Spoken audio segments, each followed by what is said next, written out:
Pero, ahora sí, ¿pudieron repasar o leer un poco la ley, la parte de los artículos que les indiqué ayer, como para saber cómo arrancamos hoy? A ver si alguien me contesta ahí por el chat.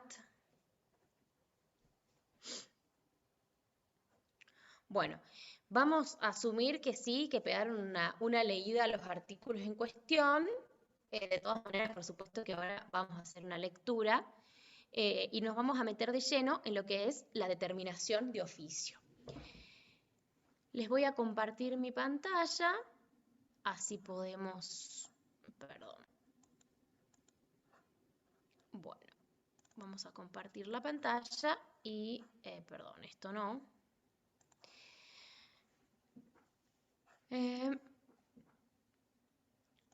Bien. Ayer leímos el artículo 16. Bien, el artículo 16 nos hablaba de las causales de procedencia, la determinación de oficio y de cómo podía ser la determinación de oficio. Dijimos, bueno, primero el fisco va a tener que tratar o buscar la forma de encontrar cuál es la base directa, entonces hacer una determinación en forma directa. Si no puede hacerlo de esa manera, recién va a poder echar mano a lo que son las presunciones para estimar de oficio la materia imponible. Hoy lo que vamos a hacer es analizar el artículo 17, ver bien cómo es este procedimiento arreglado de la determinación de oficio de la que un poquito hablamos ayer, y después recién vamos a ver las presunciones que se aplicarían solamente en el caso de una determinación de oficio sobre base presunta. ¿Bien? Vamos a saltear por el momento el artículo 16 continuación, que habla del acuerdo conclusivo voluntario, porque lo vamos a introducir después dentro del marco de la determinación. Ayer, mientras estábamos viendo un poco el procedimiento, quedamos en esta parte, ¿no? Este procedimiento históricamente se dice que tiene 3 etapas. Acá les ponemos que ahora, luego de la reforma, podemos hablar de 4 etapas.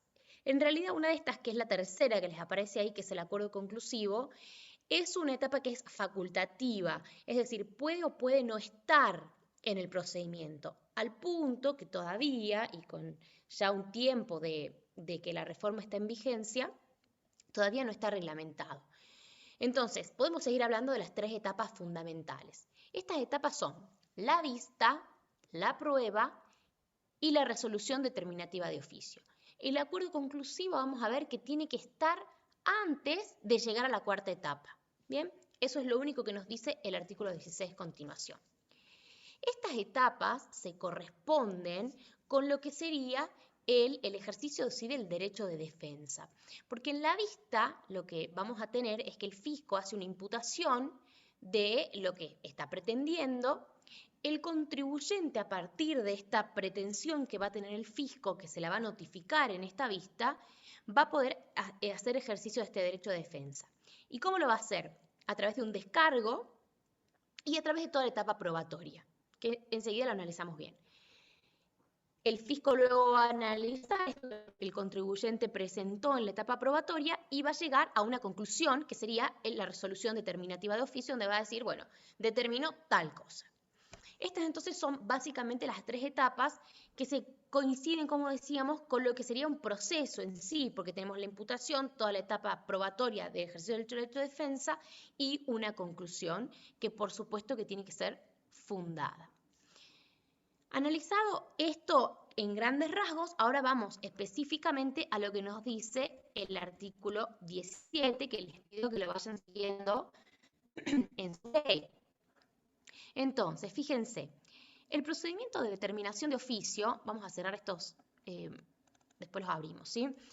El procedimiento de determinación de oficio se iniciará por el juez administrativo con una vista al contribuyente o responsable de las actuaciones administrativas y de las impugnaciones o cargos que se formulen, proporcionando detallado fundamento de los mismos para que en el término de 15 días, que podrá ser prorrogado por otro lapso igual y por única vez, formule por escrito su descargo y ofrezca o presente las pruebas que hagan a su derecho. Evacuada la vista o transcurrido el término señalado, el juez administrativo dictará resolución fundada, determinando el tributo e intimando el pago dentro del plazo de 15 días. Vamos a frenar por un segundito ahí. Acá ya nos habló de las etapas principales del procedimiento, ¿sí? Fíjense que lo primero que nos dice el artículo es que este procedimiento va a iniciarse con la vista al contribuyente.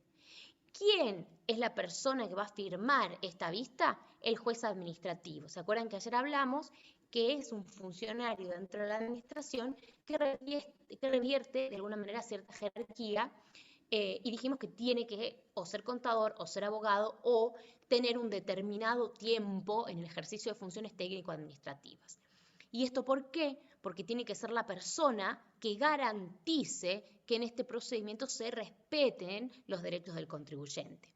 No nos olvidemos que si bien esto es etapa administrativa, o sea, estamos dentro de lo que ya sería una discusión administrativa entre el fisco y el contribuyente, el juez administrativo, que en definitiva es parte del fisco, es la persona que está dirigiendo todo este procedimiento. Entonces, se necesita que sea lo más imparcial que pueda.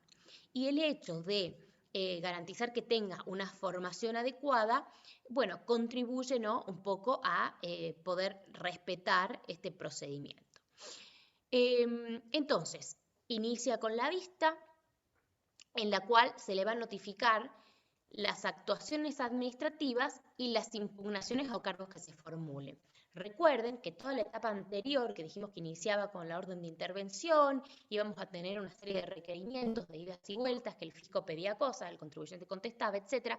Se fue armando un legajo administrativo y ahí van a, estos justamente esas actuaciones administrativas, a qué conclusión está llegando el juez administrativo para impugnar determinada cosa. Entonces, lo ponemos con un ejemplo. En todo este ir y venir detectaron las facturas apócrifas de las que charlábamos ayer, porque el contribuyente o el proveedor con el que este contribuyente trabajaba ahora resulta que está en la base APOC. Este contribuyente, que no era muy prolijo, no tenía la contabilidad muy ordenada ni los comprobantes de respaldo que hacían a su operatorio y por lo tanto no logra como adjuntar la documentación en cuestión, ¿sí? Por lo tanto, entonces el juez administrativo, con este legado que fue armando, le dice, bueno, yo llego a la conclusión de que usted está debiendo, en definitiva, tantos pesos en concepto de impuesto a las ganancias, por ejemplo. ¿Sí? Entonces, vienen todos los cargos que formulan. O sea, ya en la vista es como un paquetito cerrado donde el fisco dice qué es lo que pretende. ¿Bien? Y luego empieza todo este mecanismo del contribuyente se va a defender de eso que se le está imputando. Entonces, vista con todas las impugnaciones o cargos que se formulen, con fundado, digamos, con fundamento, lo mismo, ¿sí? Por supuesto, porque nos acordemos de que estamos dentro del acto, de un acto que emana del Estado, de manera tal que hay que respetar determinadas cuestiones que después también vamos a analizar y sobre todo en la parte final de que cómo concluye que es un acto administrativo, ¿sí? Pero todo el procedimiento que empieza con esta vista y va a terminar con la resolución determinativa tiene que tener una coherencia, ¿sí? Entonces, la resolución determinativa, vamos a suponer que el contribuyente no hace nada y no se defiende. Bueno, la resolución va a decir en definitiva lo mismo que la vista. Por eso también es tan importante que la vista esté bien fundamentada y ya tenga todo como para poder llegar a la conclusión en el caso del que el contribuyente no aportara ningún tipo de probanzas. Entonces, tenemos vista, 15 días para que el contribuyente formule su descargo y que a su vez son prorrogables. Entonces, este descargo que el contribuyente formula dentro del plazo de 15 días, lo que hace es, por supuesto, defenderse y en ese mismo descargo acompaña toda la probanza que pueda ya tener a disposición, que básicamente es la probanza documental. Entonces, vamos a suponer que ahora el contribuyente encontró todos los recibos vinculados a la operación con este famoso proveedor APOC, y bueno, los aporta en este descargo. Pero hay otras pruebas que no va a ser posible adjuntarlas directamente en el descargo. Entonces, para eso es que se abre este plazo probatorio.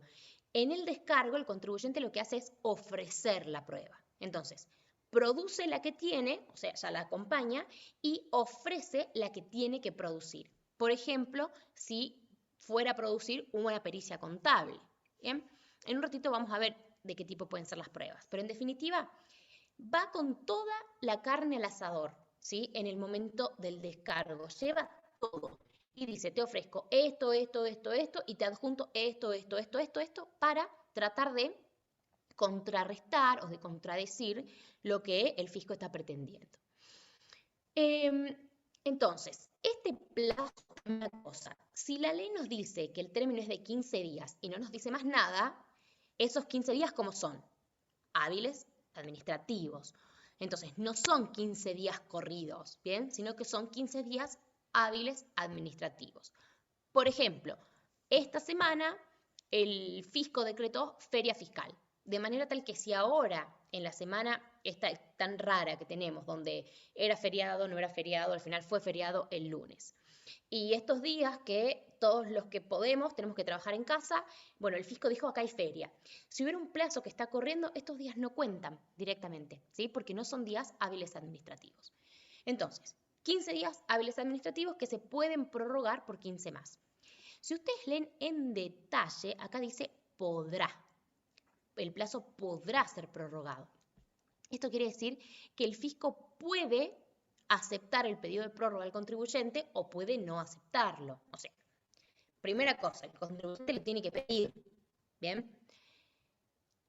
Si el fisco no lo acepta, también lo tiene que fundar. O sea, en general, para que sepan, si lo aceptan, es muy rara una denegatoria de prórroga, pero si no lo hiciera, tiene que fundamentar el por qué no le da ese plazo, porque en definitiva, si no se lo acepta, de alguna manera está coartando su derecho de defensa, porque convengamos que, bueno, 15 días para armar toda una estrategia defensiva, y bueno, puede resultar poco, ¿bien? Entonces, volvemos, si no lo otorga, lo tiene que fundamentar, y si no después, posiblemente se pueda atacar, ¿no?, esa decisión como una cuestión arbitraria, porque si se acuerdan, también dijimos que una de las características del procedimiento de determinación de oficio es que ya salimos de la etapa donde el fisco puede actuar con discrecionalidad. Ahora nos metimos en este procedimiento que está encasillado, es una cajita donde la ley le dice al fisco cómo tiene que actuar. Entonces, aquí hay discrecionalidad. Aquí es un actuar reglado y tiene que garantizar este derecho de defensa. Entonces, acá dice podrá, por lo tanto, si podrá, es podrá o no podrá, ¿bien? Puede hacerlo o puede no hacerlo, pero lo tiene que fundamentar. Esto es muy importante que lo tengan en cuenta. Entonces, seguimos. En el segundo párrafo nos habla de la etapa final de la determinación y se refiere a la resolución fundada, determinando el tributo e intimando el pago. Volvemos a nuestro ejemplo de las facturas apócrifas.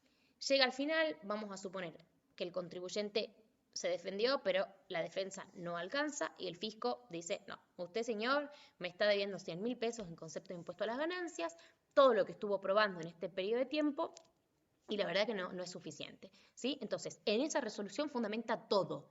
Habla de la probanza, a qué hizo lugar, a qué no hizo lugar, tiene que explicar y motivar todo lo que va a decir esta resolución determinativa, que a su vez es un acto administrativo y por lo tanto tiene que cumplir con todos los elementos esenciales del acto administrativo, que en un rato los vamos a ver como para no desviarnos tanto de entender cómo funciona el procedimiento. ¿Bien? Entonces, acá teníamos algunas cositas anotadas. Primero, la vista. Para el fisco, esta vista implica sustentar con pruebas suficientes los cargos e impugnaciones que se formulan. ¿Cuáles son las pruebas y los cargos e impugnaciones suficientes que tiene el fisco? Todo el expediente administrativo que armó en la etapa de fiscalización. ¿Bien? Entonces, está bien fundamentada la vista. La vista es algo que viene potente, no puede venir flojito con la vista, ¿ok? Para el fisco. Y para el contribuyente, el hecho de recibir esta vista, esta imputación de algo, le da también los elementos para poder probar él sus afirmaciones al tratar de impugnar lo que el fisco le imputa, ¿sí? Entonces, el fisco está diciendo, vamos a suponer que tenemos un ajuste, salgamos un minuto del ejemplo de las facturas apócrifas y vámonos a un ajuste que pudiera ser de tipo técnico. Les pongo un ejemplo. Pudiéramos tener el caso donde el fisco está impugnando las amortizaciones que está incorporando este contribuyente en su declaración jurada. Las amortizaciones, como un cargo al balance contable y al balance impositivo, implican menos ganancia y por lo tanto menos impuesto, ¿verdad? Nosotros sabemos que las amortizaciones están basadas en una vida útil que se estima para los bienes y que vamos haciendo de alguna manera una reserva, ¿sí?, en resultados para poder reponer esos bienes cuando resulten obsoletos o su vida útil se acabe. Entonces, esta estimación la hace el contribuyente y esto está ya avalado por la justicia, es decir, hay por ahí conceptos que uno dice, bueno, bienes útiles, muebles y útiles, perdón, amortización 10 años, rodados 5 años, inmuebles 50 años. Bueno, esto no puede estar tan encasillado así, son parámetros generales, ¿sí? Parámetros generales que a su vez vienen de una vieja ley de leasing. Pero, ¿por qué sí o sí yo tengo que amortizar la computadora en 3 años? ¿Por qué tengo que amortizar sí o sí las instalaciones en 10 años? Eso es una convención. Pero yo puedo probar que, vamos a suponer que en mi caso soy una empresa minera que alquilo camionetas, perdón, tengo camionetas propias que las uso para subir a la mina. Esas camionetas seguramente no duren los 5 años que va a durar la camioneta capaz de la misma minera, pero que utiliza para los gerentes administrativos que se mueven en la ciudad. Entonces, tiene lógica que esas camionetas se amorticen. Tiene lógica que si soy una empresa que presto servicios médicos con tecnología de punta, amortice mis máquinas, por ejemplo, en 3 años, porque yo sé que en 3 años voy a tener que renovar el equipo que tengo porque hay tecnología más avanzada que yo la necesito. Por más que esa máquina capaz que puede seguir sirviendo para otro, porque puede haber otro que no le interese tener, por ejemplo, tanta precisión en la medición de tal cosa, no me quiero meter en el tema porque obviamente no lo sé, pero puede ser que lo use, ¿sí? Entonces, va y lo vende a un tercero, obviamente que tiene un valor de recupero, pero puede estar amortizado, ¿bien?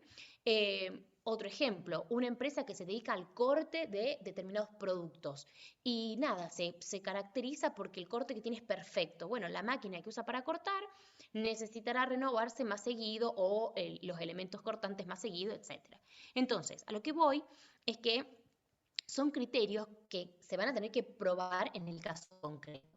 Entonces, si el fisco me imputa y me dice, che, usted acá me amortizó estas máquinas en 3 años, y yo digo que no son en 3 años, son en 10 años, y determina, ¿sí? Lo discutimos, nos ponemos de acuerdo, hasta la prevista, viene la vista.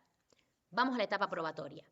En esa etapa probatoria seguramente el contribuyente necesite aportar pruebas para tener al inicio, ¿sí? Entonces, por ejemplo, estaría muy bueno en un caso así aportar la probanza de un perito, un ingeniero que pueda decir realmente cuánto es la vida útil de esa máquina en el caso en cuestión, ¿sí? Entonces, tenemos todo este periodo para que esas pruebas se produzcan, ¿bien? Entonces, este plazo, que si bien acá no vemos que nos diga nada respecto a cuánto tiempo vamos a tener para aprobar, sí lo dice el decreto reglamentario en su artículo 35. O sea, el periodo de probanza es de 30 días.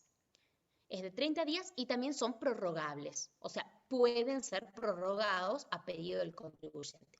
Con lo cual estamos viendo que el procedimiento se va dilatando en el tiempo, porque tenemos la vista, 15 días que pueden convertirse en 30 hábiles administrativos para contestar, luego se abre el periodo probatorio de 30 días, que se puede prorrogar por 30 días más, ¿sí? Y recién ahí va a venir la etapa en que el fisco puede empezar a emitir la resolución determinativa.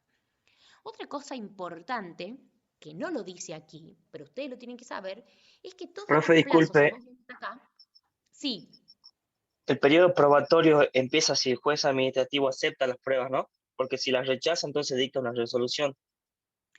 ¿Es así? no, o sea, vos tenés, digamos, vos respondés la vista y sí, se tiene que expedir, ¿no? Se tiene que expedir, pero sí, discúlpame, tenés razón, si acepta el periodo, si acepta digamos, las pruebas que vos tenés que efectuar, que vos tenés que realizar, las que vos propusiste, digamos.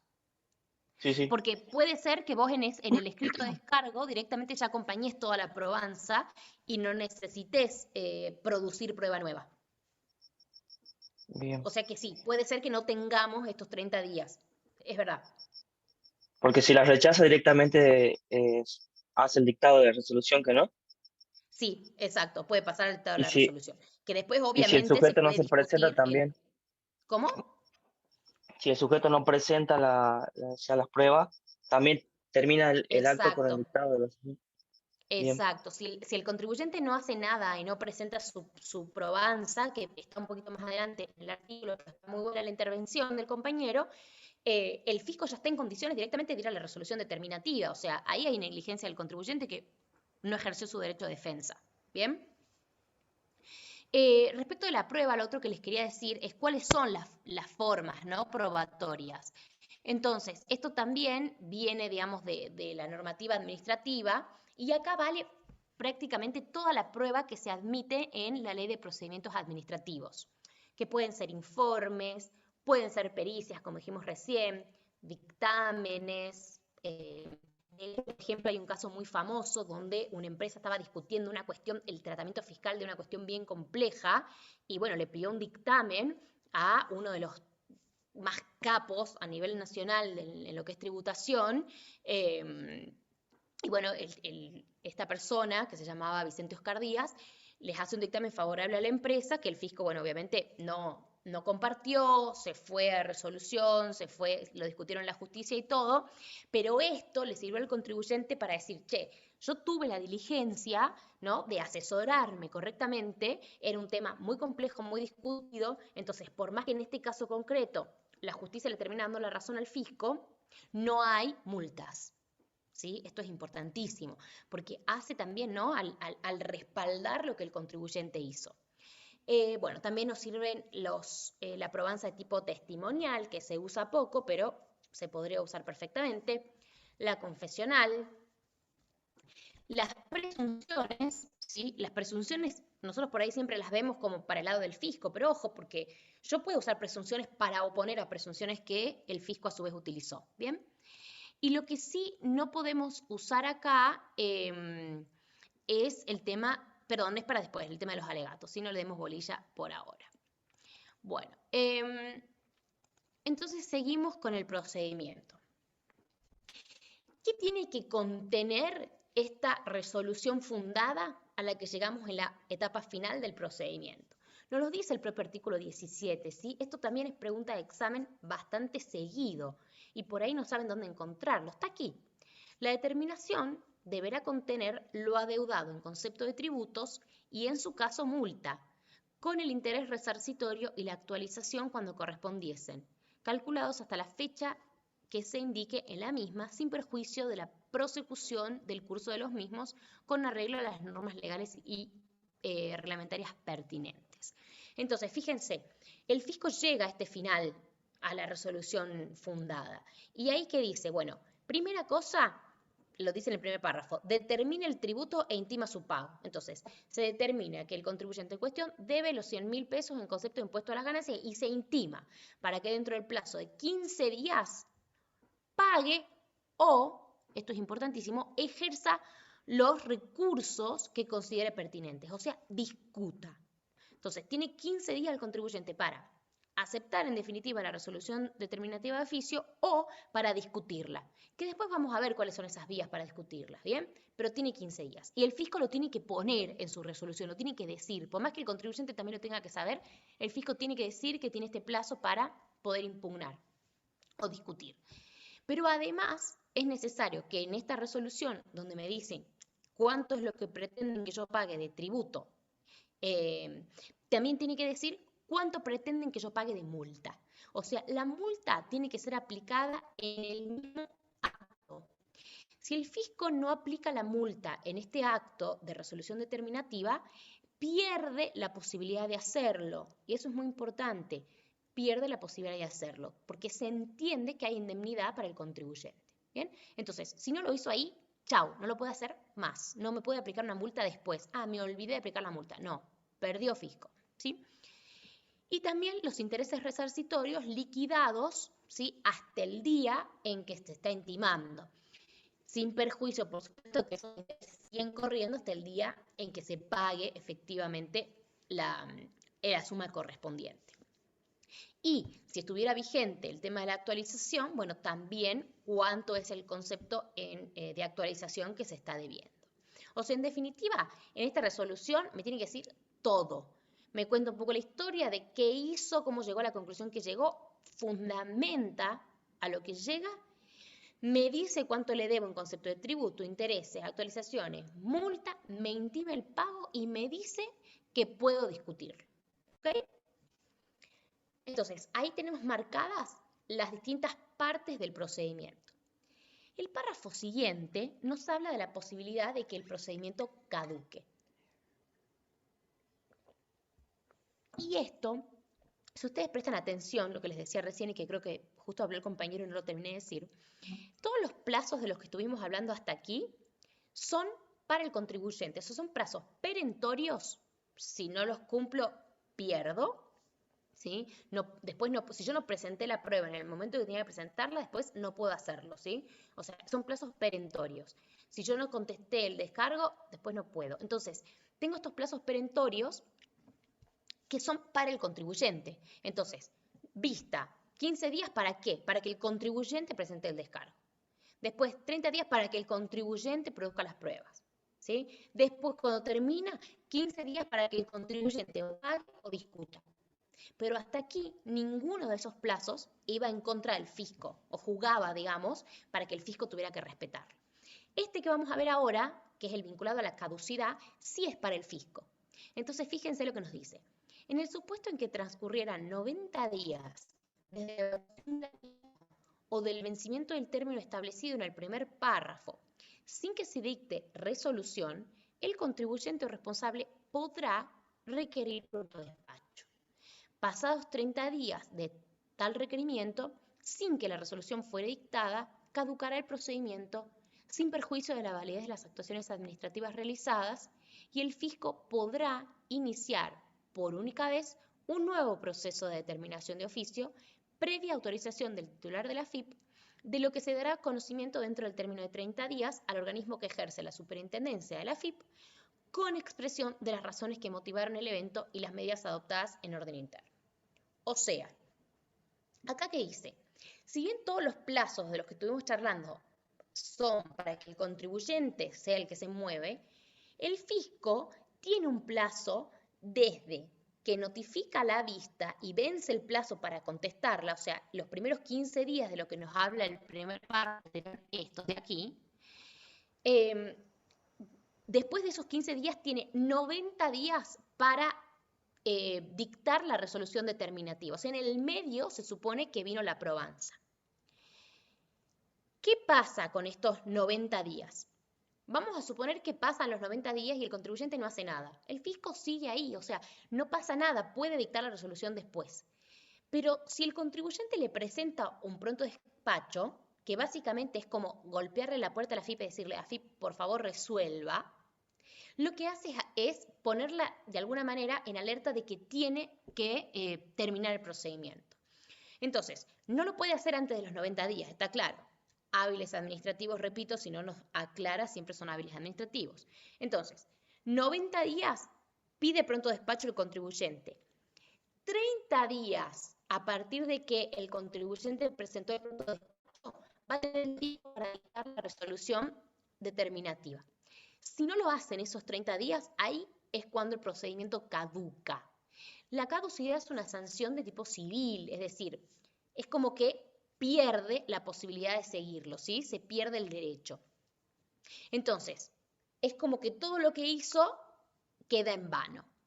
Salvo, nos dice después, que va a poder iniciar por una única vez un nuevo procedimiento. O sea, tiene que volver todo al principio a la vista y poder, digamos, pudiendo utilizar todo el expediente administrativo que se armó en la etapa de fiscalización, que ya les dije, es un montón de tiempo.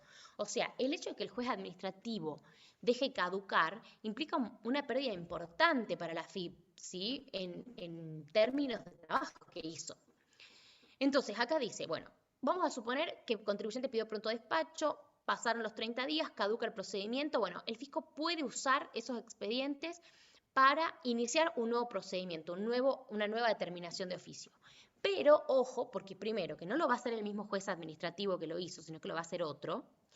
Y además tiene que estar autorizado por el titular de la AFIP, o sea, en este momento tiene que autorizarlo Marco del Pont directamente, ¿bien? Y además hay que avisarle al organismo que ejerce la superintendencia sobre la AFIP, o sea, el organismo que controla la AFIP, de qué es lo que pasó y cuáles fueron las medidas que se adoptaron en el orden interno. O sea, lo más probable es que ese juez administrativo que se dejó caducar el procedimiento se le venga un sumario, ¿sí? Un sumario administrativo y le implica algún tipo de sanción por esta negligencia en su actuar. Y la ley, es la propia ley la que lo está diciendo, ¿sí? De alguna manera, bueno, lo puede hacer, lo tiene que autorizar el cargo máximo de AFIP y además alguna medida en orden interno hay que tomar de la cual hay que dar aviso al organismo que ejerce la superintendencia sobre la AFIP. ¿Estamos claros hasta aquí? En un rato vamos a ver un gráfico sobre esto.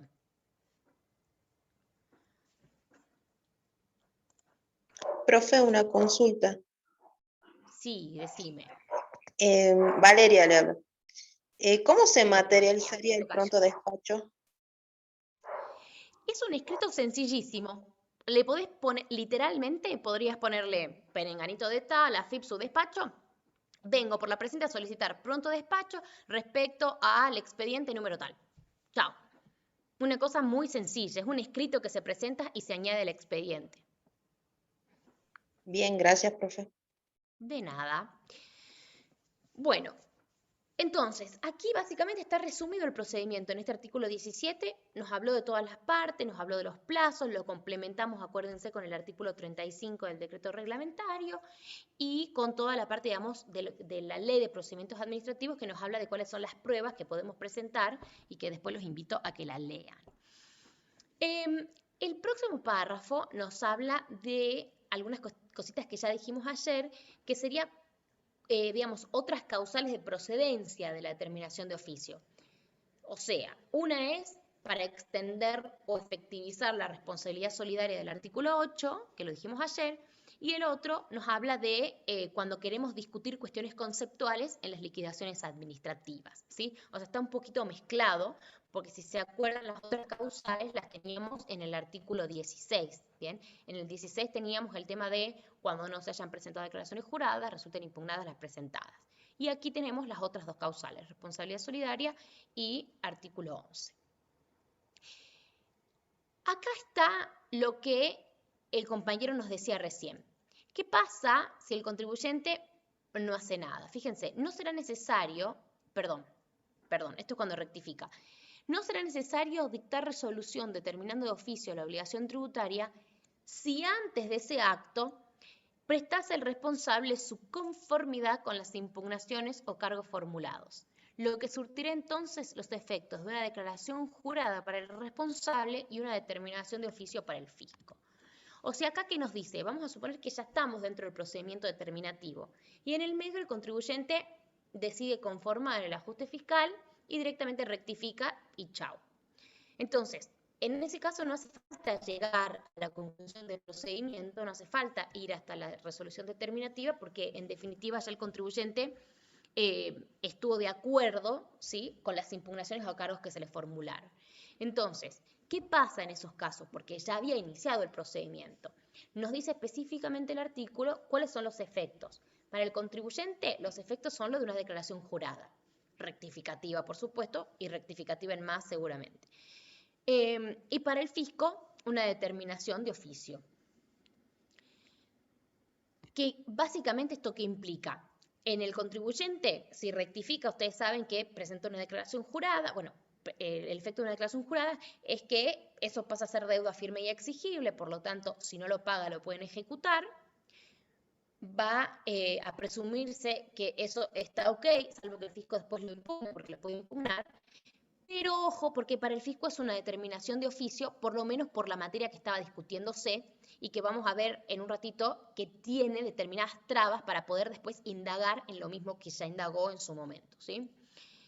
El último párrafo nos habla de los agentes, que también ya lo charlamos ayer, es otra de las causales de procedencia, así que no me voy a meter en esto.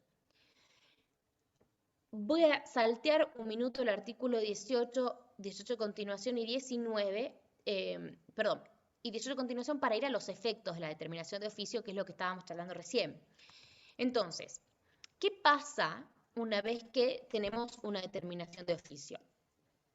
Si la determinación de oficio resultara inferior a la realidad, quedará subsistente la obligación del contribuyente de así denunciarlo y satisfacer el impuesto correspondiente al excedente bajo pena de las sanciones de esta ley. O sea, si el fisco vino, determinó y se confundió y determinó 100 y en realidad yo le debía 150, yo tengo la obligación, ¿sí?, de denunciar eso y pagar o, digamos, satisfacer la pretensión o la realidad de la obligación tributaria. O sea, queda en mí latente esa obligación de realmente tener que pagar lo que corresponde. ¿Bien? La determinación del juez administrativo del impuesto, de forma cierto presuntiva, una vez firme, solo podrá ser modificada en contra del contribuyente en los siguientes casos. Entonces, fíjense, una vez que tenemos una resolución determinativa, eso pasa, digamos, a adquirir firmeza, es firme. Entonces, no la puede modificar el juez administrativo, salvo en supuestos muy particulares que están ahí enumerados, inciso A, inciso B. O sea, tenemos dos supuestos en los cuales se va a poder modificar una resolución determinativa que ya adquirió firmeza.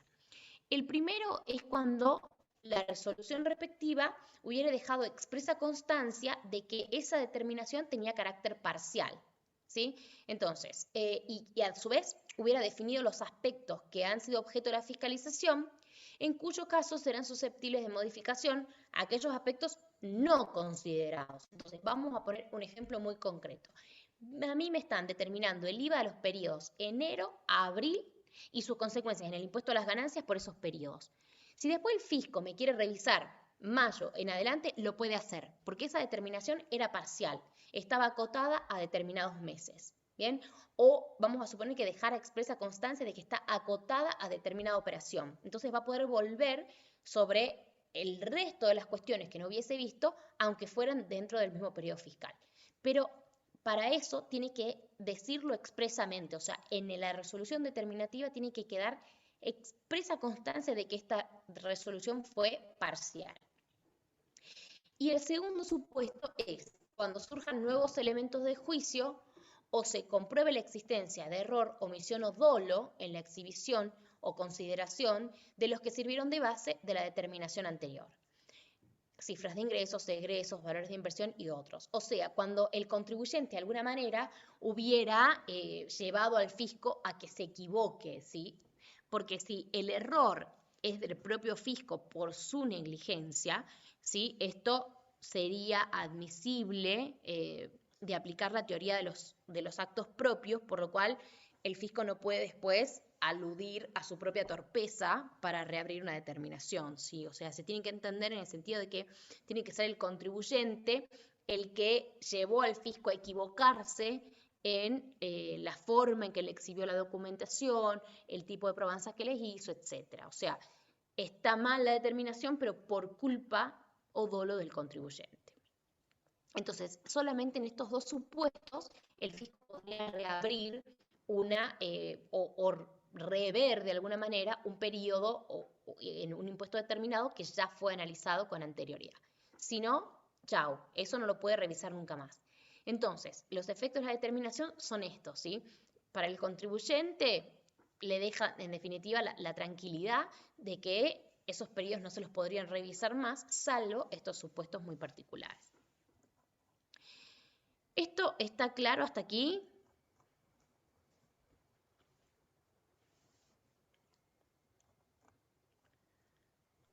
Sí, Vamos a profe. pasar, buenísimo, vamos a pasar un minuto a analizar el acuerdo conclusivo, pero me gustaría verlo ya con el gráfico, ¿sí? Entonces vamos a ir acá. Todo esto es un repaso de lo que estuvimos diciendo, ¿sí? Cómo inicia el procedimiento determinativo de oficio, con la vista, Esta vista corresponde a la garantía constitucional del derecho de defensa. ¿Por qué? Justamente porque acá me están diciendo todo lo que me imputan y con eso yo agarro la base para poder defenderme. ¿Qué pasa si no hay vista? Directamente hay nulidad del procedimiento. O sea, no podemos tener un procedimiento determinativo de oficio sin la vista. Directamente se anula todo y no es posible de subsanar. Esto lo charlamos hace un rato, qué es lo que implica para el fisco y qué implica para el contribuyente. Y cuando ustedes vean por ahí en los textos que se habla del pedido de vista de las actuaciones, esto implica, no es la misma vista de la que estamos hablando acá, sino que es literalmente ver, ir a ver el expediente. Esto, la consecuencia que tiene es que suspende los plazos. Entonces, si yo voy al fisco y pido que me muestren el expediente, porque quiero verlo, necesito fotocopiar determinadas cuestiones para saber en qué estado está, qué información tiene el fisco, etc. Eso, mientras ellos no me den el expediente, no me lo pongan a disposición para que yo pueda observarlo y estudiarlo, suspende los plazos que están corriendo, ¿sí? Esto está en el artículo 38 del decreto reglamentario de la Ley de Procedimientos Administrativos. Y no pueden negarlo, ¿sí? Es un derecho del contribuyente. Acá tenemos, por ejemplo, un extracto de un fallo de la Cámara Nacional de Apelaciones en lo Contencioso Administrativo Federal del año 99, por su sala 3, y fíjense lo que nos dice. Si, como reza el artículo 17 de la Ley 11.683, el contribuyente debe tener libre acceso a las actuaciones y el detalle del fundamento de las observaciones, es para que pueda ofrecer la prueba a su derecho y se cumpla así el principio de procedimiento administrativo que asegure el debido proceso adjetivo, es decir, el derecho a ser oído, a ofrecer y producir pruebas y a obtener una decisión fundada en los hechos y antecedentes que le sirvan de causa. Esta causa es Corbalán Goñi. Esto es muy importante y las etapas, estas 3 etapas bien marcadas del procedimiento, hacen justamente a este derecho a ser oído, o sea, el hecho de recibir la vista y poder efectuar mi descargo hacia mi derecho de ser oído, el periodo probatorio, ¿no? El descargo y el periodo probatorio hacen al derecho de ofrecer y producir pruebas, y la finalización con la resolución determinativa a el derecho de obtener una resolución fundada en los hechos y antecedentes que sirvan de causa. Esto vale también para los procedimientos judiciales, ¿sí? Es fácil verlo en sede penal, o sea, a una persona que se le imputa un delito va a tener el derecho a ser oído, o sea, a defenderse frente a ese delito que se le imputa, ofrecer y producir todas las pruebas que hagan ese derecho para tratar de defenderse y que se llegue a una resolución que sea fundada por parte del juez. ¿Bien? Entonces, la contestación de la vista, repito, acá estamos simplemente haciendo un repaso de lo que fuimos charlando recién, corresponde al denominado descargo, debe producirse dentro del plazo legal, que dijimos que tiene posibilidad de pedido de prórroga, y aplicación del plazo de gracia. ¿Esto qué es, chicos? El plazo de gracia es un plazo de 2 horas dado por el día siguiente al vencimiento. O sea, vamos a suponer que un plazo se vencía, lo vamos a hacer difícil, vamos a suponer que se vencía el viernes de la semana pasada. El plazo de gracia implicaría que el escrito, lo que fuera que yo quiero presentar, lo voy a poder hacer dentro de las 2 horas del día hábil inmediato siguiente al vencimiento de ese plazo. Por lo tanto, primero, cuando era feriado el lunes, y el martes, porque ese siempre fue feriado, ese plazo hubiera vencido el miércoles, ¿verdad? El miércoles en las 2 primeras horas. En cambio, cuando se sacó el feriado, vencía el lunes. Cuando volvió el feriado, volvió el miércoles. Si estamos hablando de un plazo de AFIP, como ahora se determinó que es feria fiscal, ese plazo directamente plaza a vencer el lunes siguiente, o sea, toda esta semana no cuenta, el lunes siguiente en las 2 primeras horas. ¿Bien? A su vez, es importante saber que estas 2 primeras horas van a ser siempre vinculadas al organismo en cuestión donde yo tenga que presentar. O sea, si estamos usando el plazo de gracia para la AFIP, bueno, es dentro del horario de atención de AFIP. Si los uso dentro del Tribunal Fiscal, dentro del horario de atención del Tribunal Fiscal, que no tiene los mismos horarios de atención que la AFIP. Así que ojo con eso. Por supuesto que, bueno, un principio básico a contemplar es que el derecho se alega y los hechos se prueban. O sea, yo puedo decir lo que yo quiera en el descargo, pero todo lo que diga y que yo quiera defender mi postura, lo voy a tener que probar con probanza que sea idónea, por supuesto.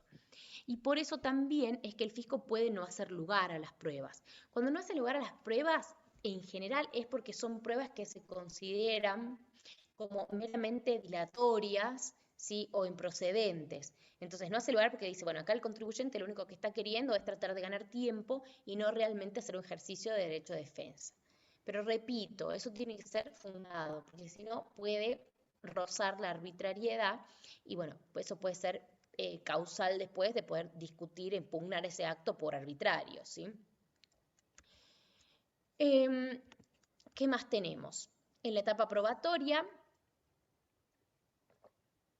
dijimos que se rige por la Ley de Procedimientos Administrativos y por el decreto reglamentario, que acá tienen los artículos a los que después tienen que ir para repasar este tema.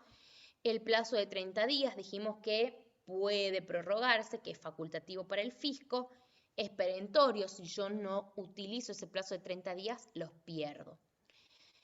Acá está lo que decía el compañero. Ahora sí, si no se produce la prueba, el juez administrativo puede dictar resolución prescindiendo de esa prueba. Entonces, directamente, el contribuyente no probó nada, bueno, se puede pasar directamente a la resolución determinativa. Acá también es noble destacar que el fisco el juez administrativo puede dictar medidas para mejor proveer. ¿Esto qué es? O sea, es básicamente que el fisco mismo sea quien pida las pruebas. Porque puede ocurrir que el juez administrativo tenga algunas dudas, ¿sí? del expediente administrativo, entonces no esté convencido de a dónde tiene que llegar o cuál es, por ejemplo, la exacta determinación o el importe al que tiene que arribar. Entonces, en este caso, él puede pedir medidas para mejor proveer, que básicamente es pedir probanza. Es raro que esto ocurra en sede administrativa, sí suele ocurrir en el tribunal fiscal, donde el tribunal es quien pide estas medidas para mejor proveer. Dictamen previo. Esto es importante, chicos, viene del artículo 10 del decreto 618. Y nos dice, previo al dictado de resolución, o sea, del final de la determinación de oficio, la resolución determinativa, previo al dictado de ese acto, y como requisito esencial, el juez administrativo no abogado requerirá dictamen del servicio jurídico, salvo que se tratará de cláusula preventiva prevista por el inciso F del artículo 41 de la 11.683 y de las resoluciones que se dicten en virtud del artículo agregado a continuación del 52. Saquemos eso un minuto, que son casos muy particulares. Cuando el juez administrativo está, digamos, en esta etapa del procedimiento determinativo y va a llegar al final, cuando ese juez administrativo no sea abogado, o sea, cuando sea contador o cuando sea estos empleados de AFIP que tienen la antigüedad suficiente para poder ejercer el cargo de juez administrativo, como requisito esencial, es decir, sí o sí, tienen que pedir dictamen al servicio jurídico. O sea, el servicio jurídico de la AFIP se tiene que expedir respecto a qué es lo que le recomienda resolver al juez administrativo. Esto es importante porque la idea es tratar de darle como o de asegurar la legalidad del acto administrativo, que después goza, ¿no?, de fuerza ejecutoria, se presume correcto. Entonces, como para asegurarse de que este acto administrativo realmente esté fundamentado en la normativa legal correspondiente, se pide asesoramiento al servicio jurídico cuando quien lo va a dictar no es un abogado. Repito, es un requisito esencial, o sea, si la resolución determinativa es dictada por un juez administrativo no abogado que no pidió el dictamen del servicio jurídico, ese acto administrativo puede ser tachado de nulidad, porque no está respetando o no está cumpliendo con uno de los requisitos esenciales. Es importantísimo esto. Ahora, este dictamen que hace el servicio jurídico para el juez administrativo no es vinculante. O sea, el juez administrativo se puede apartar de lo que le dice el servicio jurídico. En general no lo hacen porque justamente después se imaginan que para el contribuyente eso es como recibir caramelos, o sea, después de eso pueden impugnar un montón de cosas diciendo que la propia AFIP no está de acuerdo con lo que este juez administrativo determinó, ¿sí? Pero lo cierto es que en realidad no es vinculante, o sea, tiene obligación de pedirlo, pero se puede apartar de las recomendaciones del servicio jurídico. Bueno, acá está todo lo que charlamos respecto de las pruebas, y este es el gráfico al que yo quería llegar. El procedimiento de determinación de oficio empieza acá con la línea punteada verde, o sea, lo que está antes es etapa de verificación y fiscalización, que dijimos que empezaban con la orden de intervención y termina con la prevista. Ahí se lo ve cortito, pero esa etapa puede ser larguísima, puede durar más que el propio procedimiento de determinación. Entonces, la determinación de oficio comienza con la vista. Y acá están bien marcadas las etapas. Vista, prueba, acuerdo conclusivo voluntario, que ahora sí lo ponemos, y resolución determinativa de oficio. ¿Qué es esto del acuerdo conclusivo voluntario? Porque es algo que trajo también la reforma que comienza a regir a partir del 1 de enero del 2018. Y ya les dije, esto no está reglamentado, con lo cual hay muchas dudas todavía sobre el acuerdo conclusivo voluntario. Tienen ahí en la plataforma un trabajo, que es mi trabajo final de la especialidad, que justamente trata el acuerdo conclusivo, así que bueno, está para que lo vean, para que lo lean. No hay tanto todavía escrito sobre esto porque es relativamente nuevo, ¿bien? Pero ¿en qué consiste? Es una instancia conciliatoria o un acuerdo, digamos, antes de que el juez administrativo dicte la resolución determinativa de oficio. Es, digamos, uno de los nuevos métodos de resolución de conflictos. Esto vinculado a lo que en el derecho privado sería la mediación, ¿sí? El tratar de solucionar las cosas con amigables componedores, o sea, no ir tanto a juicio, tratar de judicializar menos las cuestiones y resolverlas de un modo más amigable, tratando de como ponerse de acuerdo en determinadas cosas. Sin embargo, hay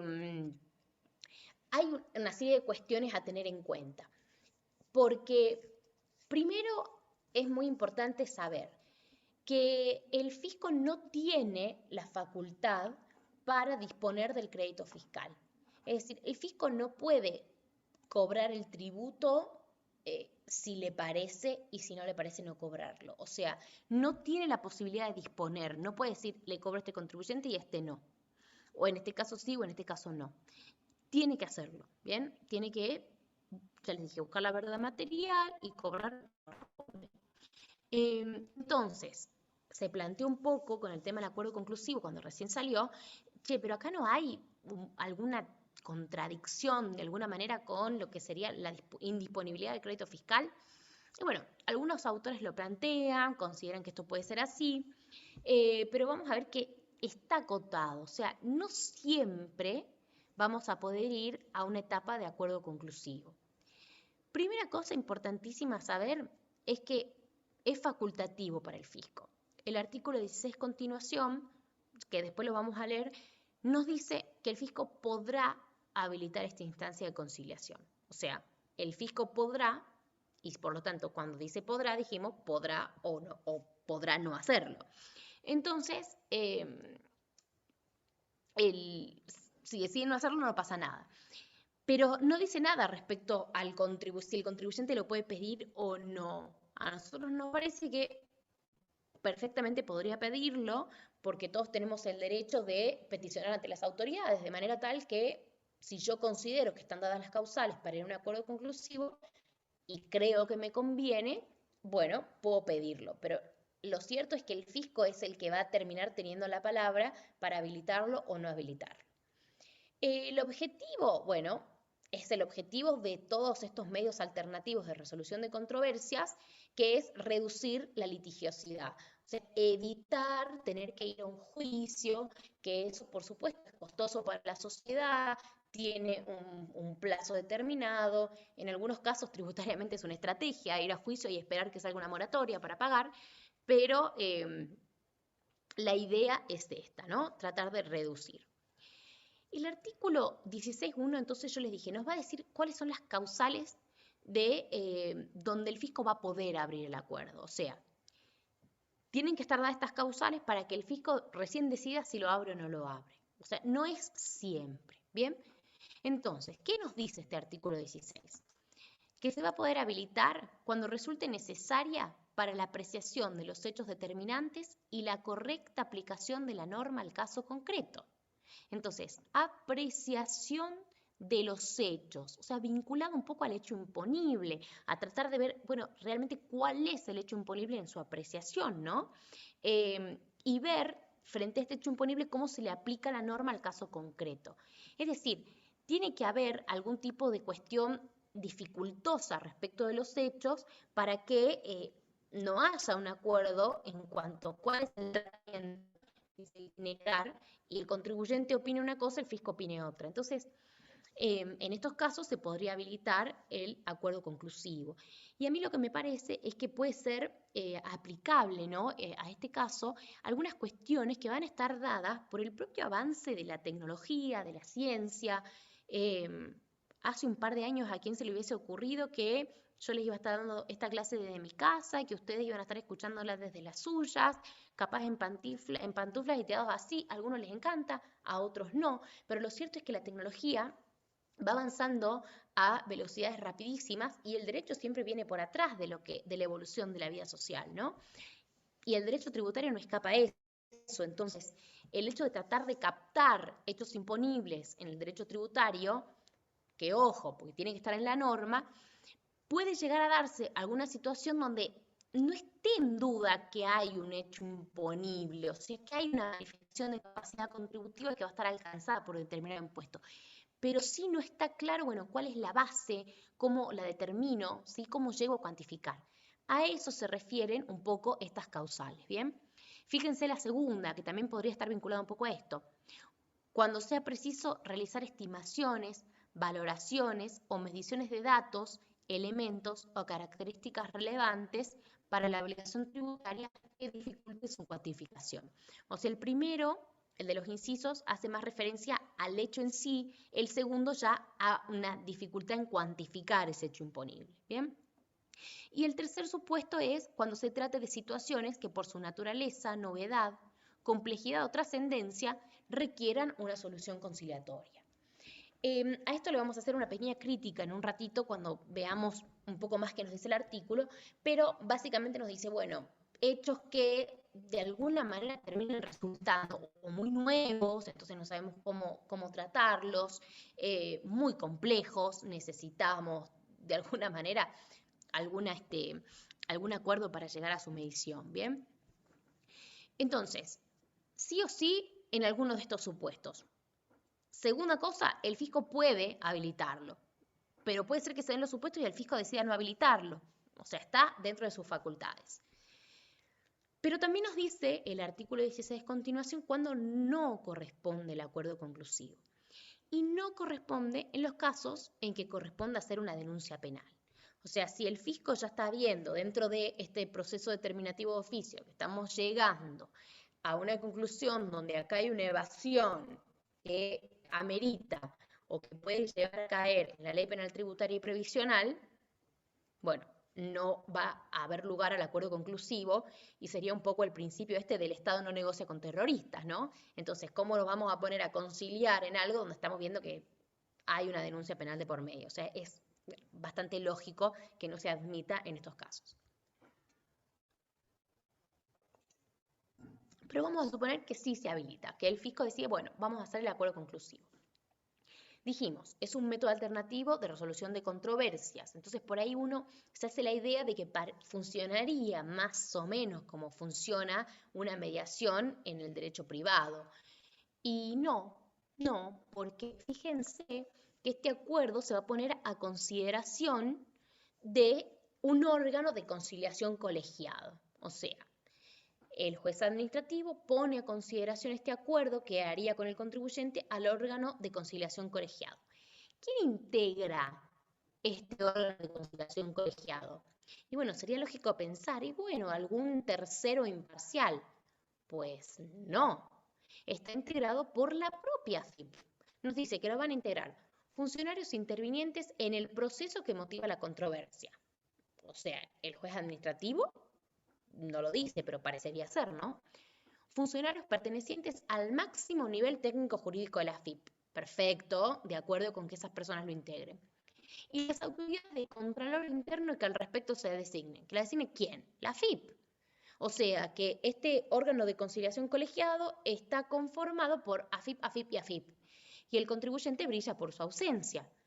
Entonces, aquí posiblemente hubiese sido deseable que intervenga algo parecido a lo que sería el defensor del pueblo o, no sé, algún representante de los colegios o consejos profesionales, ¿no? Que haya alguien que represente también a la otra parte de la relación jurídica tributaria, ¿no? Que esté todo integrado por AFIP.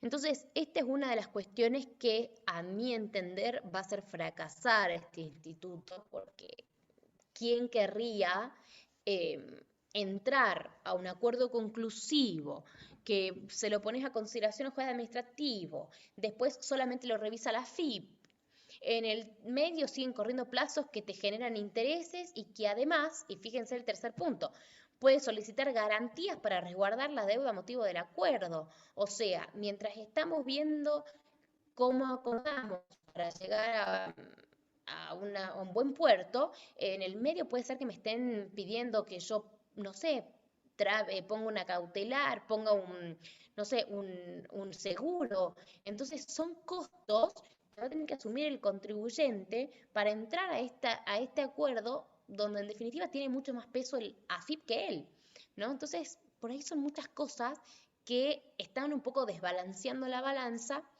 y no pareciera ser que vaya a tener mucho éxito.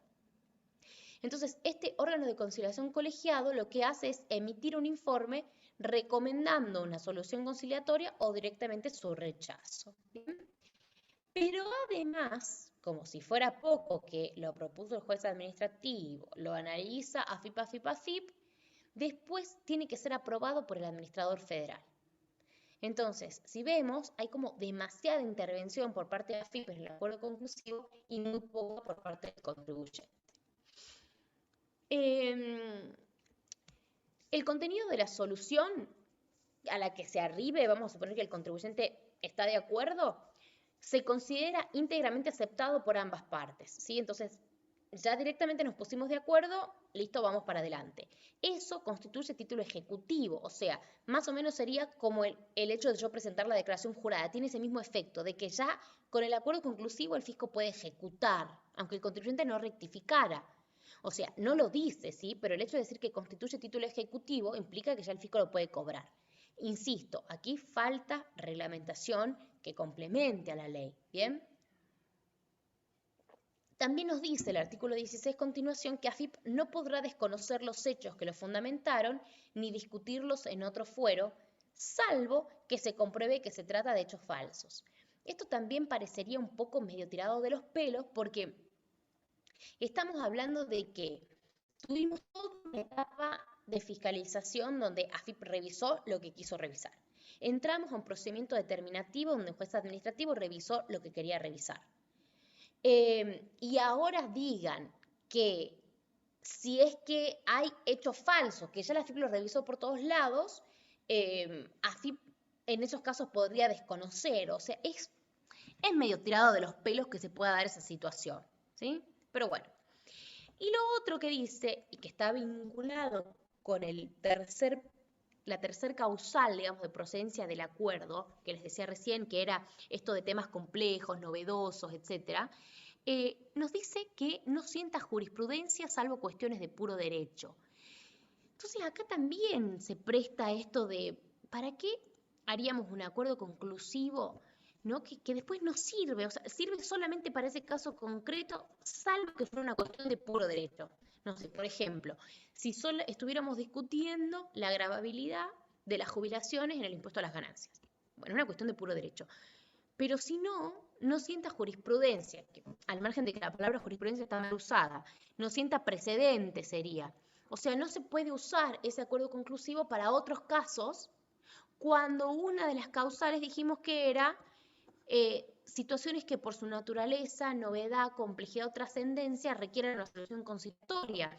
O sea, si tienen una trascendencia, pero después no se puede utilizar lo que se acordó, es, ¿no? Como un poco contradictorio, me parece. Pero bueno, es lo que tenemos respecto del acuerdo conclusivo, que fue armado, digamos, obviamente nosotros no inventamos nada, está copiado de otros lugares, pero hubiese sido por ahí deseable utilizar un acuerdo conclusivo como hay en algunos países donde sí funciona, como ser en México. En México tienen mucho éxito con esto, principalmente porque el órgano que haría las veces de lo que aquí es el órgano colegiado, que es AFIP, que le digo yo, es realmente un órgano imparcial, independiente, y además se publican todos los acuerdos conclusivos a los que se llega, de manera tal que eso puede ser utilizado para otros casos y los contribuyentes también pueden ver más o menos qué está pasando, ¿no?, en situaciones similares a las suyas. Entonces, un poco el éxito viene dado por esto, porque realmente sea un método alternativo de resolución de controversias, pero que logre bajar la litigiosidad, como ocurre en México, que realmente se logra bajar, porque es efectivo el mecanismo que se implementó. ¿Bien? Los dejo un minutito para que lean ustedes el artículo 16 a continuación.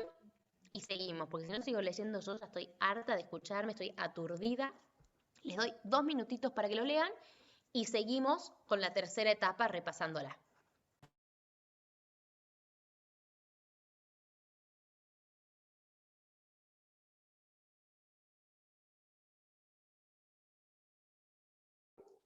Disculpe, profesora, el artículo 16.1.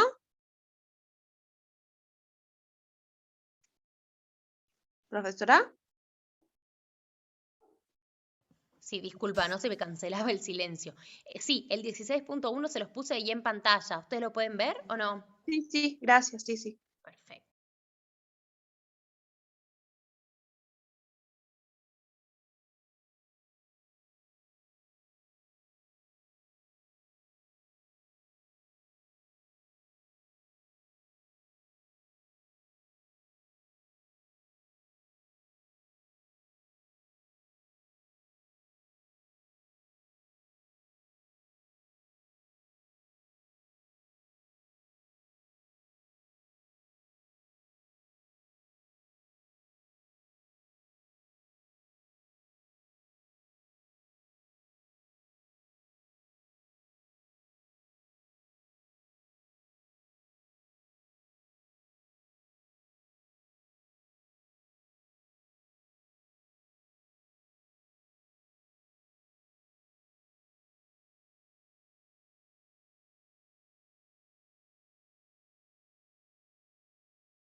Bueno, ¿pudieron terminar de leerlo?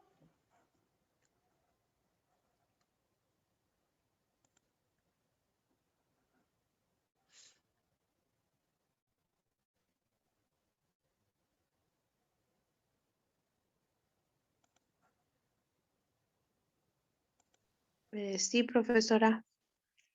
Bueno, creo que por ahí era más fácil explicarlo, ¿no? Antes y después leerlo. Es bastante larguito, el 16.1, pero dice básicamente todo lo que estuvimos conversando recién. Después, por supuesto, hay que repasarlo.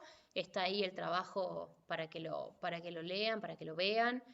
Y bueno, si surgen dudas, las consultamos en la próxima clase o las subimos al foro, ¿sí? Y ahora vamos a seguir entonces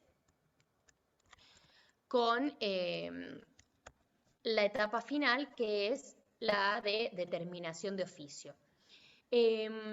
Vamos a charlar de todos estos temas acá a continuación. Lo primero que vamos a decir es que la resolución determinativa de oficio es un acto administrativo. Y como acto administrativo que es, implica la declaración de voluntad de la administración que produce efectos jurídicos directos e inmediatos en la esfera jurídico-patrimonial de los particulares administrados.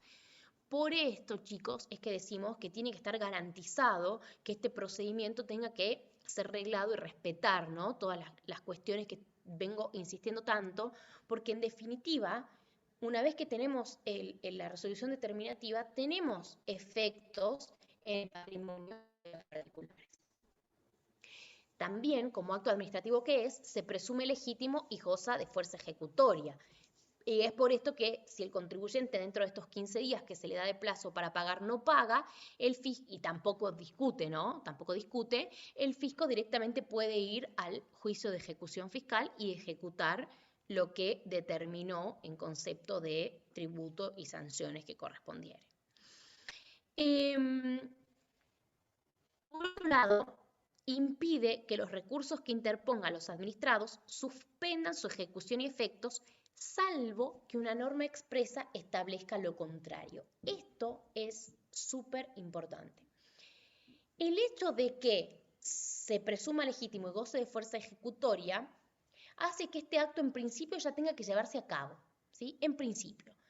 Por eso es que, salvo que haya una norma que específicamente, expresamente diga que los recursos que se impongan contra ese acto administrativo en cuestión tienen efecto suspensivo, si la norma no lo dice, el efecto es devolutivo, es decir, el acto administrativo sigue su curso y si yo lo discuto, después veo cómo lo subsano, ¿bien? Pero sigue adelante. Entonces, en nuestro caso, que implicaría un impuesto determinado que se va a poder ejecutar, en principio implicaría que yo tengo que pagarlo y después lo discuto, pero ya lo pagué. Y si tengo razón, después me devuelven. ¿Bien? Esto sería básicamente lo que implica esta fuerza ejecutoria. Salvo, nos dice ahí, que una norma expresa establezca lo contrario. Y vamos a ver que los recursos contra que podemos aplicar, digamos, para discutir el acto administrativo de determinación de oficio, tienen efectos suspensivos. Entonces, vamos a ver cuáles son en unidades siguientes, no me voy a meter tampoco en eso porque nos vamos a ir demasiado de tema, pero para que sepan, o sea, sí lo voy a poder frenar porque tengo normas expresas que así lo indican. Normas expresas que dicen que cuando yo lo discuto, lo hago con efecto suspensivo. Si no lo dijera, ese acto administrativo sigue su curso y si yo no pago, me pueden ejecutar. Bien, eso es lo que interesa que les quede claro. ¿Cuáles son los requisitos esenciales del acto administrativo? Estos están en el artículo 7 de la ley 19.549, que es la ley de procedimientos administrativos. El primero de estos es la competencia, es decir, el acto administrativo tiene que ser dictado por autoridad competente. En nuestro caso dijimos que es un juez administrativo. Si no lo dicta un juez administrativo y además el juez administrativo que llevó a cabo la determinación, ¿no? Que por otro lado tiene que ser un juez administrativo de la agencia o la sede regional vinculada al domicilio fiscal del contribuyente. O sea, a mí no puede venir a hacerme una determinación de oficio un juez administrativo de Chubut. No, o sea, tiene que ser un juez administrativo de la regional donde yo tengo mi domicilio fiscal. Causa. La causa es el porqué del acto. El porqué del acto. Y tiene que tener sustento en los hechos y antecedentes y el derecho aplicable. Esto ya lo hablamos cuando dijimos, ojo, porque la vista misma ya tiene que venir causada. O sea, en la vista ya me tiene que decir qué es lo que está motivando, por qué se está llegando a estas conclusiones. Y después el acto de determinación de oficio, finalizando el procedimiento con más razón. ¿Bien? Tenemos que tener un acto causado porque recuerden que estamos en este procedimiento, ¿sí? Donde podemos llegar a tener que invadir el patrimonio del contribuyente. El objeto es lo que el acto decide, o sea, su parte resolutiva. Yo les dije que ustedes vean la determinación de oficio, va a tener, voy a ver si les consigo una para la clase que viene, porque ahora como no estoy yendo al estudio, estoy acá en mi casa, me tengo que fijar si tengo alguna digitalizada. Pero para mostrarles más o menos cómo es, tenemos toda la parte introductoria donde nos va explicando qué es lo que pasó, que va haciendo a la causa, ¿sí? va motivando, va fundando el acto administrativo, y llega a la parte resolutiva, donde en definitiva nos dice se determina un impuesto de tantos pesos, se estima para que se lo pague dentro de 15 días, con tantos intereses, actualizaciones, multa, etc. ¿Sí? Esa es la parte resolutiva. Este objeto, ¿sí? Esta parte resolutiva, como el objeto de cualquier acto administrativo, sí tiene que ser cierto y física y jurídicamente posible. O sea, el efecto que se propone lograr tiene que ser jurídicamente posible. En este caso estamos hablando de que va a haber un impuesto que va a haber que ingresar, o sea que el objeto es cierto y físicamente posible. Debe decidir todas las peticiones formuladas, pudiendo involucrar otras no propuestas siempre que no afecte derechos adquiridos. Entonces, ojo, porque el acto administrativo de determinación, el juez administrativo se tiene que expedir sobre todas las peticiones que hubiera hecho el contribuyente. Entonces, aquí, por ejemplo, si yo propuse prueba a la que no me hicieron, que era un poco lo que hablábamos con el compañero hace rato, bueno, van a tener que decir por qué no me hicieron lugar, o sea, por qué la consideraron improcedente o meramente dilatoria y no habilitaron la instancia probatoria para que yo pudiera ejercer, ¿sí?, mi derecho de defensa respecto de esos elementos. En cuanto a los procedimientos, deben cumplirse los procedimientos esenciales y sustanciales previstos y los que resulten del ordenamiento jurídico, que son procedimientos reglados. Es esencial el dictamen jurídico previo cuando el acto pudiera afectar derechos subjetivos e intereses legítimos. En nuestro caso, recuerden que acá estamos viendo los requisitos esenciales de todo acto administrativo. Después lo tenemos que bajar a lo que sería la resolución determinativa, ¿no? En nuestro caso estamos hablando de un procedimiento completamente reglado, enmarcado dentro del artículo 17, con los complementos del 16, 16 continuación, etcétera, pero es una cajita que el legislador le da al fisco y dentro de la cual tiene que moverse ahí. Entonces, tiene que cumplir con todos los procedimientos que están indicados en la norma. Y no nos olvidemos de que el dictamen jurídico previo del servicio jurídico, perdón, para los casos en que el juez administrativo no es abogado, hace también a esto y al hecho de poder impugnar como nulo un acto administrativo que no lo tuviera. La motivación es la exteriorización de la causa y la finalidad. Debe expresar en forma concreta las razones que inducen a emitir el acto, consignando los hechos y antecedentes que le sirven de causa y el derecho aplicable. Esto hace, chicos, a el derecho a una resolución fundada. O sea, el acto administrativo que no está motivado no me da una resolución fundada que respete mi derecho de defensa. En cuanto a la finalidad, se refiere a la razón que justifica la emisión del acto. El tener un vicio en el elemento finalidad implica desvío de poder. Y algunos autores agregan también la forma como un requisito esencial del acto administrativo. ¿Qué pasa con la teoría de la subsanación?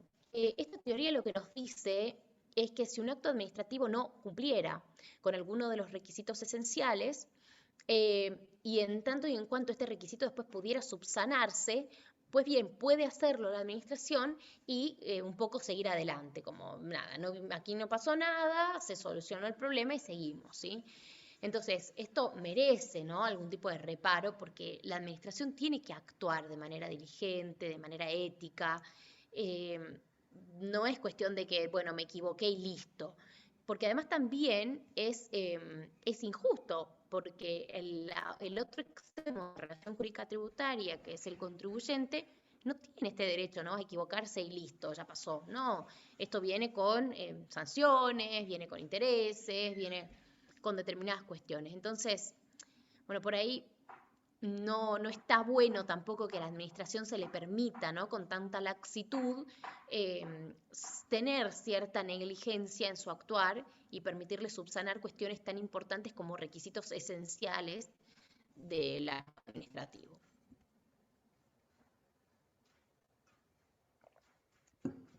Los caracteres del acto administrativo están dados por su irretroactividad, o sea, el acto puede tener efectos retroactivos siempre que no se lesionen derechos adquiridos, cuando se dictara en sustitución de otro acto revocado o favorecer al administrado.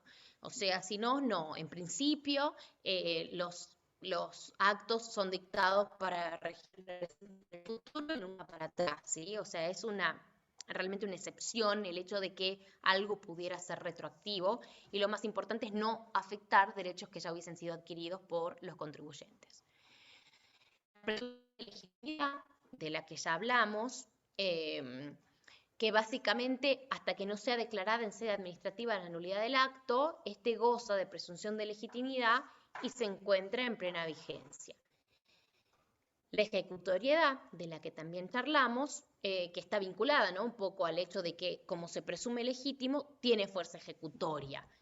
Y acá lo que podemos agregar es que la arbitrariedad debe ser declarada por autoridad competente y los recursos que se interpongan en contra del acto, salvo que tuviéramos una norma específica que así lo indique, no suspenden sus efectos, ¿sí?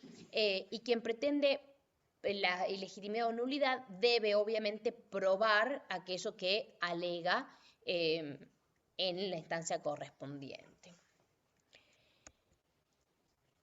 La verdad, de la verdad material ya charlamos ayer. Yo aquí les dejo este comentario extracto de un dictamen de la Procuración del Tesoro de la Nación, para que ustedes lo lean tranquilos, pero bueno, por ahí no vamos a indagar más en lo mismo. ¿Qué más tenemos? Perdón. Los requisitos de la ley 11.683 respecto del acto administrativo, que estaban dados, los leímos, ¿se acuerdan? Dijimos, bueno, llega al final de la resolución determinativa, que es un acto administrativo que tiene que cumplir con todos los requisitos esenciales de todos los actos administrativos. Pero además, la resolución a la que nosotros hacemos referencia tiene que cumplir con los requisitos específicos de la ley 11.683, el artículo 17 que vimos recién. O sea, resolución fundada determinando el tributo, aplicando la multa, recordando que si no la aplica acá, después no lo puede hacer, el cálculo del interés resarcitorio hasta la fecha que se indique en el acto, sin perjuicio de que estos intereses dijimos que siguen corriendo, la intimación de pago dentro de los 15 días y la indicación de los recursos con los que cuenta el contribuyente y el plazo que tiene para poder aplicarlos, que son también de 15 días. Si el responsable presta conformidad con las impugnaciones o casos formulados, no será necesario dictar resolución. Esto ya lo dijimos. ¿Qué pasa cuando estamos dentro del procedimiento determinativo, pero no llegamos hasta el final porque el contribuyente conforma o, digamos, hace lo que la administración pretendía? Entonces, el efecto para el fisco es el de una determinación de oficio y para el contribuyente el de una declaración jurada.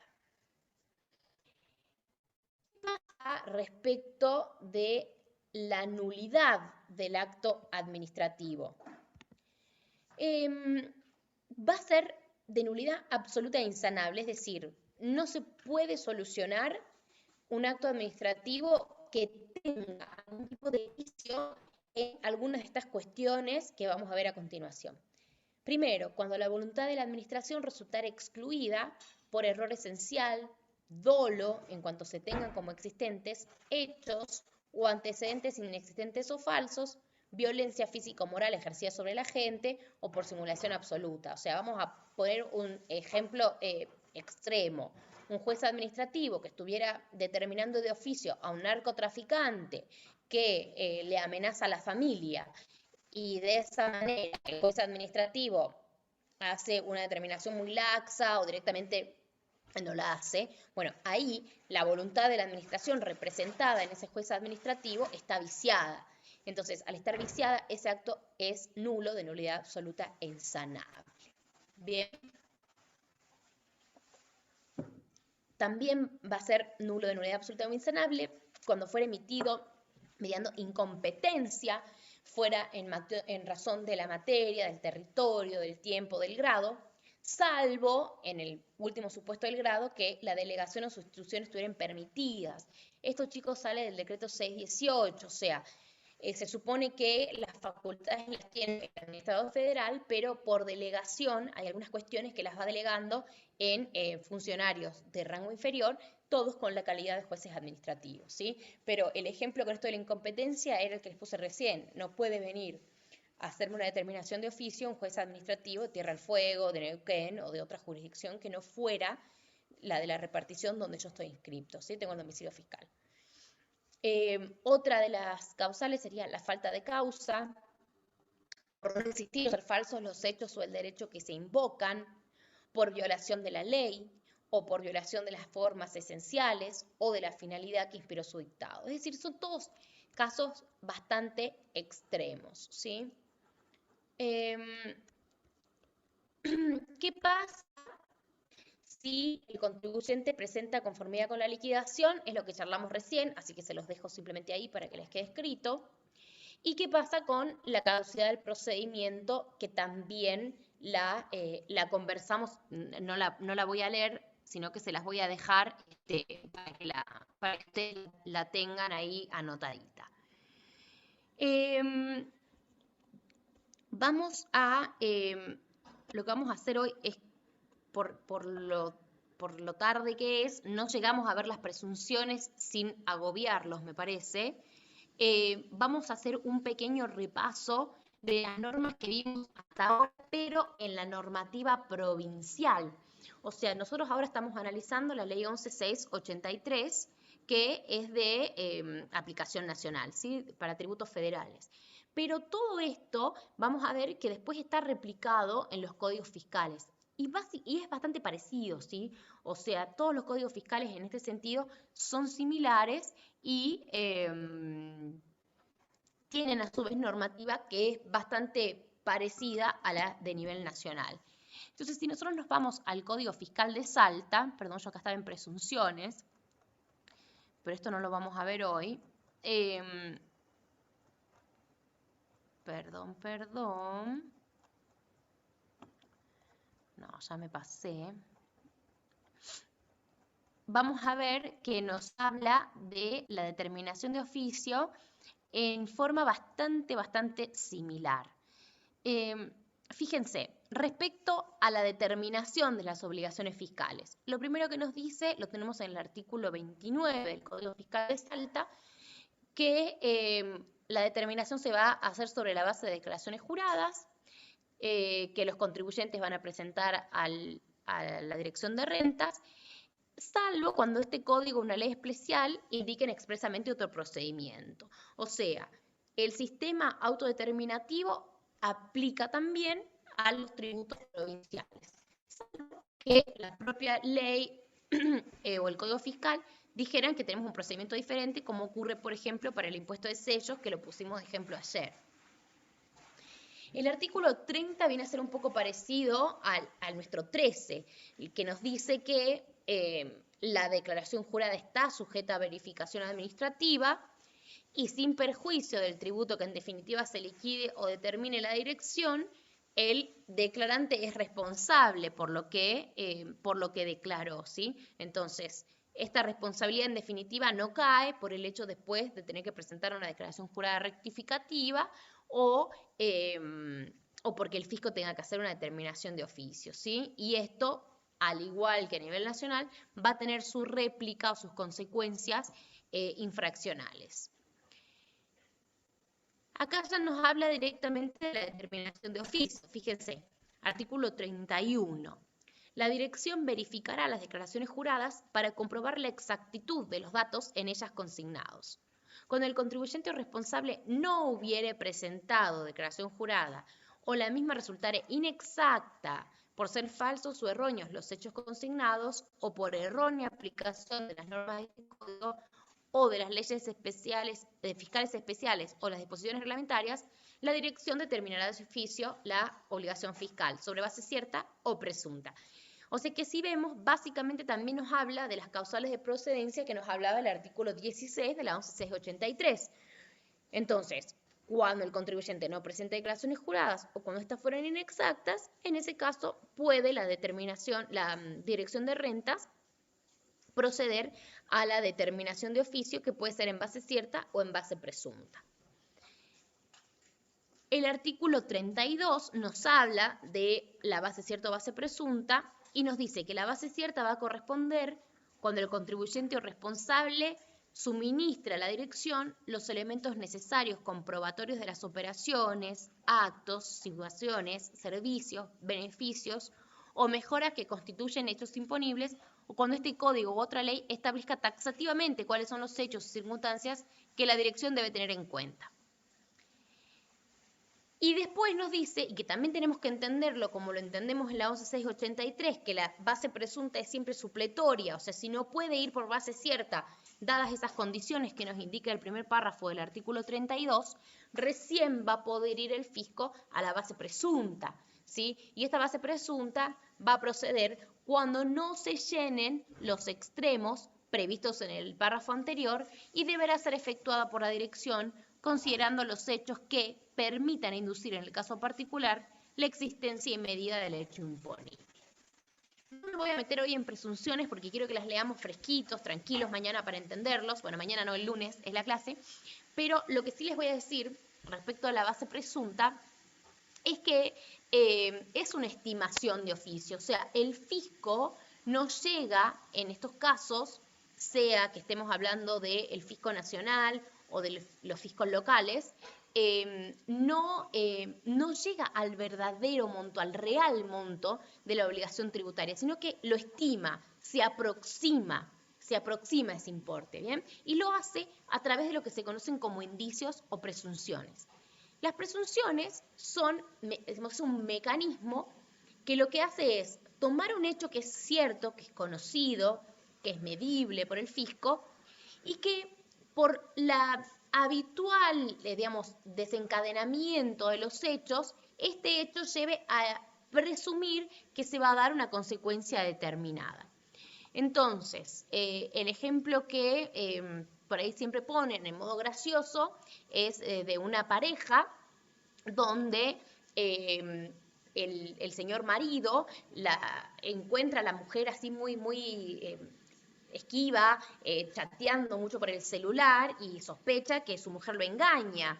Entonces, cuando le pregunta qué estás haciendo, no, nada, le agarra el celular y ve que chatea con el mejor amigo de él y se pone como loco. Y bueno, capaz que en alguna circunstancia ese hecho conocido que él sabe que ella está chateando escondidas con él, pudiera desencadenar a un hecho probable que sería que lo está engañando. Resulta que en el caso en cuestión, mujer y mejor amigo lo que estaban haciendo era planearle una fiesta sorpresa de cumpleaños, con lo cual en este caso no se da, ¿sí? Pero en definitiva las presunciones funcionan de esa manera y lo mismo pasa en lo que es la determinación tributaria. Entonces, lo que pasa cuando el fisco aplica una presunción es que va a llegar a una conclusión que es estimada, que es probable, y que lo que hace es invertir la carga de la prueba. Yo les dije hace rato, es muy importante tener en cuenta que quien alega prueba. Si yo imputo algo como fisco al contribuyente, tengo que probar lo que estoy diciendo. Si yo contribuyente imputo y digo algo que me estoy defendiendo contra el fisco, tengo que probar lo que estoy diciendo. Bueno, cuando se echa mano a las presunciones, esto cambia, porque al tener el solo hecho de probar el hecho base, ya todo el resto se infiere y se llega a la conclusión probable. Y lo que hace es que el otro sea el que tenga que probar, invierte la carga probatoria. Este otro es el que tiene que destruir la cadena presuncional para no llegar a la conclusión probable. ¿Bien? No me voy a meter en extenso, solo les voy a dar un ejemplo de la norma, que son los depósitos bancarios, que a su vez surgió como lo que se conoce como un indicio, como una presunción simple, en la cual la norma simplemente dice, podemos tener esto, y después el fisco tendrá que probar a qué es lo que llega, o inferir y explicar qué infiere. Entonces, los depósitos bancarios surgieron de esta manera, y el fisco lo que hacía, y lo que hace hasta el día de hoy, es agarra la cuenta bancaria del contribuyente y suma todos los ingresos que tuvo, sean depósitos, transferencias, etc. Entonces, todas estas sumatorias de ingresos que tiene la cuenta bancaria los compara contra las ventas del periodo en cuestión. Vamos a suponer un mes X. Entonces, si los depósitos y transferencias superan las ventas del ejercicio, hay una presunción de que hay ventas omitidas. ¿Bien? Entonces, ¿qué pasa en ese caso? Es el contribuyente quien va a tener que ir y probar, che, no, pará, acá te equivocaste porque en realidad yo este mes me casé y lo que estoy recibiendo son los regalos de casamiento y tengo acá las tarjetas de saludos, etc. O sea, pruebo en contra. Pero lo que hizo la presunción es justamente invertir la carga probatoria y poner en cabeza del contribuyente el tener que destruir esa presunción. ¿Bien? Entonces, por ahí lo que me interesa hoy es que se queden con la idea de qué es la presunción y cómo funciona, y en función de esto se va a basar toda la determinación de oficio, o sea, en función de una presunción voy a tener la vista que me determina un impuesto, y después vendrá toda la etapa probatoria, y etcétera, todo lo que vimos recién de una determinación de oficio, ¿sí? Y lo que sí vamos a ver el lunes es cuáles son las presunciones que tenemos en la ley 11683 y algunas de las presunciones que tenemos también en el Código Fiscal de Salta. Quiero saber si alguien tiene alguna duda, algo que quiera que aclaremos, que ampliemos.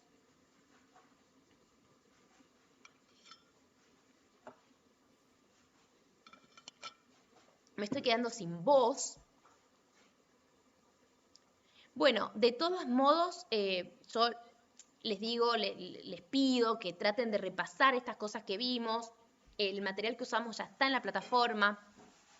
El lunes, como vamos a seguir con este tema, por ahí surgen algunas dudas que hoy todavía están muy frescas para nacer, así que las podemos tranquilamente ver la próxima clase, pero bueno, estaría bastante bueno que repasen, ¿sí? Que repasen la normativa, así también la próxima clase le sacamos más todavía el jugo. Si nadie tiene ninguna duda, nos vamos todos a descansar.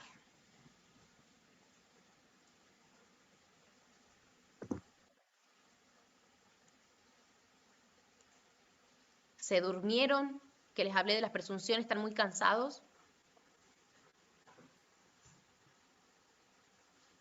Bueno, listo chicos, los veo el lunes. También Hasta si lunes, quieren ir profe. haciendo preguntas por el foro, por ahí para que las ampliemos también en la clase que viene, súper bienvenidas. Que descansen y nos vemos el lunes.